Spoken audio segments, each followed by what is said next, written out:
Thanks for staying with us. I'm Bill O'Reilly in the Miller Time segment tonight. Let's get right to the sage of Southern California. He joins us from Santa Barbara. So, Miller, you're not a fan of Hillary Clinton. I know that. How do you see, though, there's 20 people, I think it's 19 guys, one lady running for the Republican nomination. Any of them impressed you? Or any of them broken out yet in your mind? Well, when you say 20, are you counting Chris Christie as 7 people? No. We're not going to do any chubby jokes for the governor. I didn't do any chubby jokes. You There's just did a 14 chubby people. joke. Christie's in yesterday. You're the one who said he spoke in the round. You know, he speaks in the round when he's alone. We have 14 people. It's in GOP circles referred to as a Howard Baker's dozen. And I think it's a moot point which one they pick, because I think Hillary Clinton will be the next president of the United States. I don't think so. That's fine. I think she's a perfect representative of America as it's currently constituted. Here's how I see that. If Hillary Clinton comes on a factor, knocks it out of the park, answers the questions, and is very articulate and reasonable, then I'll lose my bet.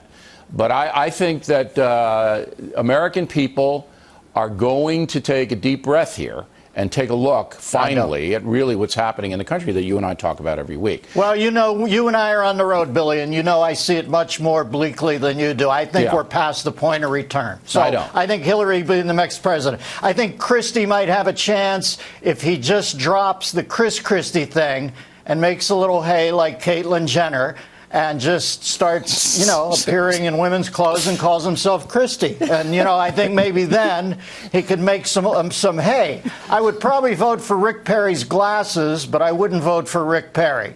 Ted Cruz, I think he's an agile intellect, but they're going to try to destroy him like they destroyed Palin.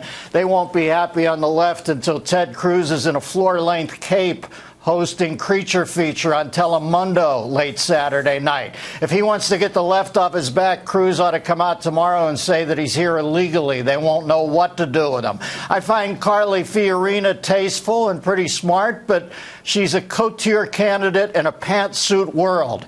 And Trump, I guess he's screwed the pooch now because, by the way, am I supposed to play this game now where I think Donald Trump, as smart as he is, believes that every Mexican person is a rapist? Is that the game we're playing right now? Well, because but his poll numbers have gone up because there are a lot of people that are silly that everybody now is saying Telemundo's dropped him, all these people are dropping him and saying he believes every Mexican person's a rapist. And you just go, this is how crazy we've gotten. No, it's that insane. I'm now supposed to think that Donald Trump, as smart as he is and as he employs so many people, believes that. And people seem to believe that he believes that. That's how crazy the country's gotten. People are saying, I'll never play pinochle again because I might have to throw a trump card. I mean, we've gone crazy. Life is the downtime between apologies now. All right. He's not everybody's cup of tea, but he doesn't hate Mexican people.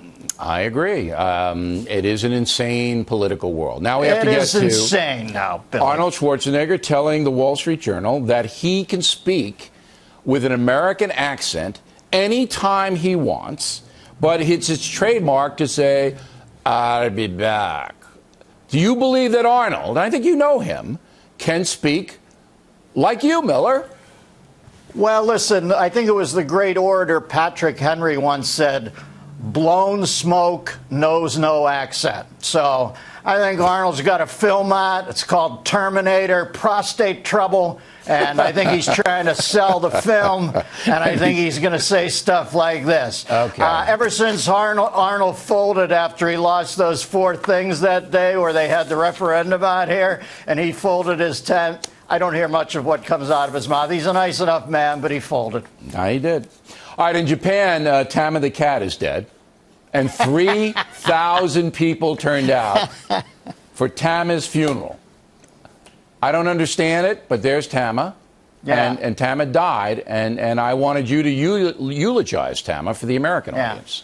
Well, this is why the Japanese people will eventually rule the world, because they'll get on a bullet train and let this thing be the station master, and they don't even have any fear about it. You're doing 140 miles an hour through a train station, and you got this...